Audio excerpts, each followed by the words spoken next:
Assalamualaikum warahmatullahi wabarakatuh. Nama saya Alfiatul Hidayah dengan NIM 145.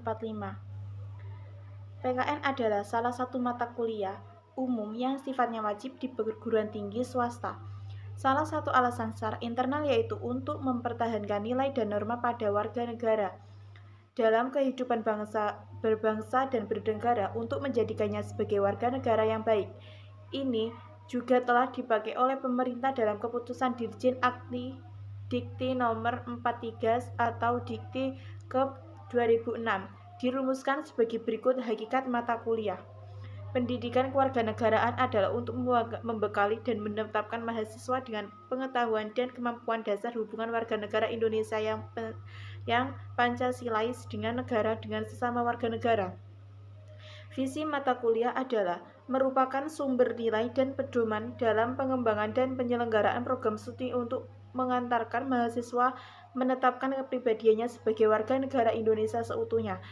Misi mata kuliah pendidikan kewarganegaraan adalah untuk membantu mahasiswa menetapkan kepribadiannya agar secara konsisten mampu mewujudkan nilai-nilai dasar Pancasila, rasa kebangsaan dan cinta tanah air dalam mengawasi, menerapkan dan pengembangan ilmu pengetahuan, teknologi, dan seni dengan rasa tanggung jawab. Kompetensi mata kuliah pendidikan kewarganegaraan adalah diharapkan mahasiswa menjadi ilmuwan yang memiliki rasa kebangsaan dan cinta tanah air, demokratis, yang berkeadaban, menjadi warga negara yang memiliki daya saing dan berdisiplin dan berpartisipasi aktif dalam membangun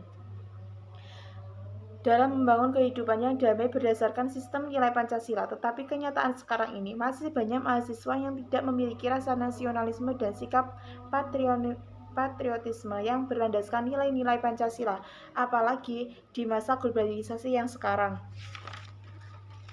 Nomor 2. Identitas nasional bangsa Indonesia adalah identitas yang bersumber dari nilai luhur Pancasila yang aktualisasinya tercermin dalam penyelenggaraan kehidupan bermasyarakat, berbangsa, dan bernegara.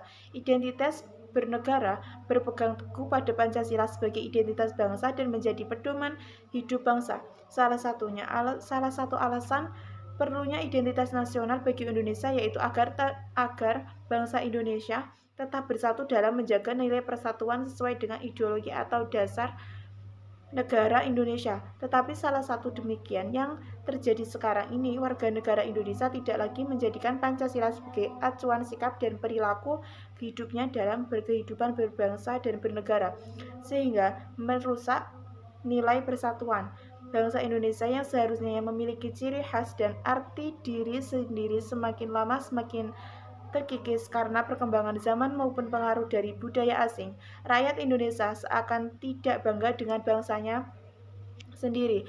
Arus globalisasi yang sangat pesat juga dapat sangat mempengaruhi identitas nasional dan berpotensi sebagai penyebab merosotnya nilai-nilai budaya bangsa asli. Masyarakat cenderung mengabaikan budaya asli dan menerapkan budaya asing. Nomor 3. Salah satu tantangan dalam integrasi nasional yaitu adanya perbedaan pendapat dari elit dan massa tentang peraturan perundang-undangan. Integrasi elit massa yaitu penyegaran kesepemahaman kepentingan antara pemerintah dan rakyat, tetapi ini juga bisa menjadi suatu tantangan jika terjadi perbedaan pendapat antara pemerintah dan masyarakat tentang masalah peraturan perundang-undangan. Mendekatkan perbedaan mengenai aspirasi dan nilai pada kelompok elit dan massa tentang peraturan perundang-undangan. Seharusnya dalam menyatukan kesepakatan harus mementingkan kesejahteraan masyarakat. Jika kita lihat sekarang banyak peraturan perundang-undangan yang tidak sesuai Pancasila, banyak masyarakat susah akan adanya peraturan perundang-undangan yang dibuat pemerintah yang mengakibatkan perdebatan dan kericuan yang terjadi pada masyarakat dengan pemerintah. Timbul rasa tidak percaya masyarakat kepada pemimpin lagi dan memiliki untuk golput dalam pemilu. Seperti contoh sekarang ini, pengesahan RUU Omnibus Law Cipta Kerja dilakukan DPR RI pada Senin 5 September 2022. DPR mengesahkan Undang-Undang Cipta Kerja Omnibus Law meski banyak mendapat penokohan, dan kritik dari berbagai kalangan masyarakat. Undang-undang ini dinilai akan merugikan buruh atau pekerja. Nomor 4. Salah satu alasan perlunya sebuah konstitusi dalam kehidupan berbangsa dan bernegara yaitu untuk bisa melindungi hak asasi manusia. Setiap warga negara ini dapat kita lihat dalam beberapa undang-undang yang mengatur hak-hak setiap orang. Hal ini sifatnya universal. Hak asasi manusia pada prinsipnya tidak dapat dicabut. Hak asasi manusia juga tidak dapat dibagi-bagi, saling berhubungan dan saling bergantung. Setiap orang memiliki hak dan kewajiban yang sama, tidak memandang tinggi rendahnya. Derajat hak-hak ini bisa berupa dan hidup, hak bekerja dan berpendapat, dan juga hak mendapat pendidikan untuk anak-anak. Tetapi kenyataan seseorang sekarang ini masih ada hak asasi manusia warga negara yang dirugikan oleh pihak yang bertanggung jawab, seperti hak seorang anak yang harus mendapatkan pendidikan. Bunyi dari pasal 31 ayat 1 Undang-Undang Dasar 1945 yaitu setiap warga negara berhak mendapatkan pendidikan. Pasal ini menyatakan bahwa setiap warga negara berhak mendapatkan pendidikan. Namun sering kita jumpai di luar sana banyak anak-anak jualan yang terlantar yang belum menyentuh pendidikan sama sekali. Seharusnya anak-anak jalanan itu bisa mendapat apa yang menjadi hak mereka, yaitu hak memperoleh pendidikan, karena masa kecil, masa kanak-kanak mereka yang harus mereka habiskan di bangku sekolah, meski menjadi sebaliknya.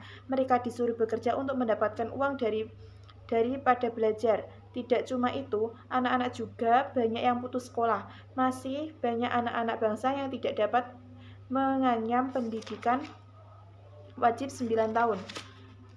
Jangankan 9 tahun, pendidikan dasar saja masih ada yang putus sekolah. Salah satu penyimpangan persepsi dan kebanyakan terjadi di daerah pedesaan adalah lebih baik seorang anak bekerja daripada sekolah. Contohnya saja kasus Muhammad Pasa Pratama, 12 ayat warga Bulu RT 5 RW 14 Desa Baji Harjo Karangmojo Kabupaten Gunung Kidul.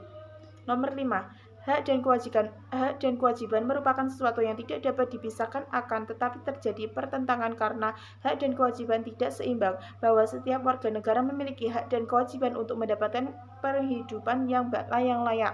Tetapi pada kenyataan banyak warga negara yang belum merasakan kesejahteraan dalam menjalani kehidupan. Semua itu menjadi karena pemerintah dan pejabat tinggi lebih banyak mendahulukan hak daripada kewajiban. Padahal menjadi seorang pejabat itu tidak cukup hanya memiliki pangkat, akan tetapi mereka berkewajiban untuk memikirkan rakyat. Jika keadaan seperti ini, maka tidak ada keseimbangan antara hak dan kewajiban. Jika keseimbangan itu tidak ada, akan terjadi keseimbangan sosial yang berkepanjangan. Untuk mencapai keseimbangan antara hak dan kewajiban, seorang pejabat atau pemerintah pun harus tahu akan hak dan kewajibannya, seperti yang sudah tercantum di dalam hukum dan aturan-aturan yang berlaku. Jika hak dan kewajiban seimbang dan terpenuhi, maka kehidupan masyarakat akan aman sejahtera. Hak dan kewajiban di Indonesia ini tidak akan pernah seimbang apabila masyarakat tidak bergerak untuk merubahnya, karena para pejabat tidak akan merubahnya, walaupun rakyat banyak menderita karena hal ini. Sekian dari saya. Wassalamualaikum warahmatullahi wabarakatuh.